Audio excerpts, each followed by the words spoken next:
Salut Greg, est-ce que tu peux te présenter s'il te plaît? Grégory Cochoa, salarié agricole en polyculture élevage lait. Et j'ai aussi une troupe à côté de élevage ovin. J'ai 24 ans, j'ai été à la MFR de Songeon. Et maintenant, je suis salarié à plein temps. Que fais-tu dans la vie? Quand l'élevage laitier, je fais tout ce qui est alimentation, vélage, triage des bovins et le soin au niveau des animaux. Et au niveau des cultures, semis, traitage, tout pour faire du blé, moisson aussi. Je travaille aussi un peu dans une entreprise à côté. Et au niveau de mes moutons, mes week-ends et tous mes temps libres, je passe du temps autour de mes moutons, donc des vaccins, vernifuge, changement de pâture, du barrage. Et l'hiver, l'agnellage qui prend énormément de temps. Si tu devais expliquer l'élevage à un lapin de 6 semaines, que nous dirais-tu? Expliquer l'élevage, il faut être passionné déjà. C'est du travail, il ne faut pas dire j'ai fini à telle heure, je m'en vais à telle heure. Il y a toujours un imprévu. Il ne faut jamais se donner de rendez-vous, par exemple, il faut finir à 17 h, tu sais que ça n'ira pas souvent. C'est surtout ça. Après, c'est vraiment un métier de passion. Les animaux, c'est eux qui nous donnent l'envie de travailler de toute façon. À aucun moment, c'est une corvée d'aller travailler. C'est vraiment le matin, tu te lèves, tu as envie d'aller voir, tu arrives, surtout quand il y a des agneaux ou des vélages. C'est vraiment le bonheur au niveau de l'élevage. Préfères-tu travailler en tant qu'éleveur indépendant ou salarié dans une exploitation? Question, être éleveur, quand tu travailles, c'est pour toi. C'est vraiment tes animaux. Tu gères de la façon que tu veux le fonctionnement de tes animaux, le pâturage, l'élevage, les agnellages, la vente. Après, l'avantage aussi d'avoir un patron, c'est tu peux avoir de l'autonomie aussi. Tu peux gérer un peu ces choses-là. Et tu sais que tu as ta paye à la fin du mois qui est vraiment... Tu touches tant par mois et puis voilà, que le problème quand tu es chef d'entreprise, tu sais pas vraiment... Tu peux avoir des aléas et du coup pas pouvoir tirer de salaire ou autre. En tant que salarié, c'est pour se couvrir. Tu sais que tu as ta paye, qu'il arrive quelque chose ou pas sur l'entreprise. Question après, même au niveau de la famille, tu es couvert. Quels sont les aspects pour toi les plus gratifiants dans l'élevage? Les plus gratifiants, les agnellages. Quand on vend un animal qui est bien formé, bien élevé, qui est en super bonne santé. Quand tu remets des nouvelles agnelles ou vaches des génisses, par exemple, chez mon patron, à la reproduction et qui donne du lait, tout ça, c'est que tu as bien travaillé. C'est ça qui est hyper gratifiant, c'est qu'ils nous rendent en fait, quand ils sont gentils, quand tu les appelles, dans les moments difficiles, tu vas les voir, ils le sentent, ils viennent te voir, les animaux, c'est magique. Pourquoi as-tu choisi l'élevage? Pourquoi j'ai choisi l'élevage? Je suis né là-dedans. Mon père avant était agriculteur et puis il faisait de l'élevage, donc dès tout petit j'étais dans les vaches. Comme c'était encore de la traite à la main, donc on était vraiment en contact avec les animaux et puis j'ai été baigné là-dedans et je ferais pas autre chose que je pourrais pas être sans élevage. J'ai eu une autre opportunité d'aller dans une entreprise agricole et puis j'ai refusé parce que l'élevage ça m'aurait manqué et ça me manque déjà. Tous les jours, je peux pas être une journée sans aller voir des animaux, que ce soit chez mon patron ou mes moutons. Quelle a été la réaction de ton entourage quand tu leur as dit que tu souhaitais continuer dans l'élevage? Après, ils savent que... il n'y a eu pas vraiment de réaction, c'est que toutes les personnes qui m'ont connu, ils savent que je suis dans l'élevage, que j'ai fait les moutons depuis tout petit. Dès que j'ai eu mes premières semaines de stage, j'ai acheté mes premiers moutons, ça a toujours été l'élevage de toute façon.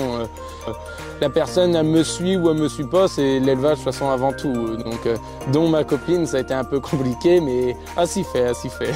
Pour toi, que représente le bien-être animal? Le bien-être animal, c'est d'avoir des animaux en bonne santé. C'est quand tu arrives, qu'ils viennent vers toi, qu'ils pâturent, aussi quand ils ont un beau poil. Il y a plein de critères qui font que le bien-être animal. Après, il y a plusieurs échelons. Il y a plusieurs aussi selon la race. C'est pas facile de dire elle est en état, finalement, c'est peut-être la race, mais c'est d'avoir des animaux en bonne santé qui viennent à nous. C'est ça le bien-être animal. De toute façon, un bon éleveur est obligé d'être le bien-être animal au top quand même. Quels sont les principaux défis auxquels on fait face dans l'élevage? Pour moi, quand j'ai commencé, je mettais un peu tout partout des moutons. Ils se barraient. Ça a été c'était le truc le pire pour moi. C'est On m'appelait tout le temps, tes moutons sont sauvés à droite. Enfin, il y avait toujours quelque chose et du coup, fur et à mesure à faire du grillage. Mais au début, quand tu te lances, t'as pas trop de sous. Donc surtout des moutons, c'est du grillage, c'est pas que des barbelés. Donc ils sont tout le temps barrés.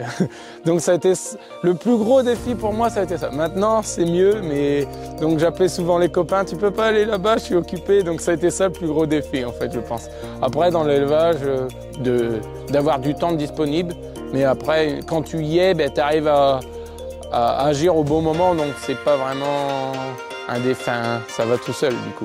Peux-tu nous expliquer l'importance de la transmission de savoir et des valeurs agricoles? Tout ce qu'on m'a appris, il faut que je l'apprenne à d'autres personnes. J'avais un apprenti avant, je l'ai appris et puis maintenant il travaille très bien. Même au niveau des amis, quand je conduis une moissonneuse et ils veulent faire un tour de moissonneuse, je leur explique le pourquoi, du comment, comme on m'a expliqué, et puis ça aide à l'avenir. Quelles sont tes aspirations pour l'avenir? Les inspirations pour l'avenir, pour l'instant, rester salarié agricole en polyculture élevage lait chez mon patron actuellement, mes moutons. Et puis à l'avenir, je ne sais pas vraiment. J'espère m'installer un jour, mais du coup c'est un gros risque. Enfin, c'est quand même maintenant énormément d'argent. Et du coup, c'est pas facile. C'est l'avenir le dira, c'est l'opportunité qui fera peut-être. Mais mon rêve, ça serait de m'installer sur mes moutons et puis avoir mes propres bâtiments, mes propres outils, et puis être agriculteur indépendant, tirer mon propre salaire. Quelles sont selon toi les qualités essentielles pour réussir dans l'élevage? Être passionné, une seule qualité. Y a pas... La personne, même elle sait pas, elle arrive comme ça, elle est passionnée d'élevage, même si elle sait pas, elle va apprendre. On apprend sur le tas. J'ai appris les moutons, je savais rien du tout. C'était la passion, mais parce que j'ai été travailler chez quelqu'un comme ça a été vraiment une passion et puis j'ai appris au fur et à mesure. On fait des erreurs, mais justement, c'est en faisant les erreurs qu'on apprend. Donc la passion, tu y arrives. Ça, c'est sûr et certain. Quelle est ta race préférée et pourquoi? Ma race préférée, l'Île-de-France. C'est un mouton qui est haut, qui a quand même de l'état et qui est aussi amitieuuse, qui vient vers l'homme. Et elle a toujours une houppette sur la tête, c'est marrant. Et c'est un mouton qui va bien en bâtiment comme dehors en pâturage. Quelle est la chose la plus inattendue que tu as vécue au contact des animaux? Il y en a eu des choses, il y a eu des biens et des pas biens, des choses inattendues. Faire des agnelages et d'un seul coup se retrouver avec 4 agneaux dans le parc et dont un tout noir et 3 blancs. Donc tu dis, il y a un problème là. Donc ça, c'est des trucs inattendus. Tu te dis, pourtant tous mes moutons sont blancs et d'un seul coup, il y a un noir qui sort. Ça, c'est inattendu. Qu'est-ce qui te rend le plus fier d'être impliqué dans le monde de l'élevage? Ce qui me rend le plus fier, c'est quand tu vois les animaux en bonne santé, que quand tu les vends, que tu gagnes ton gain d'argent, quand tu renouvelles, quand tu fais les agnelages, ça c'est vraiment le bonheur. Quand tu remets au monde, c'est ce qui est le plus beau dans l'élevage de toute façon. Quand on est passionné, tout est beau. À la foire de Saint-Jean le 8 septembre.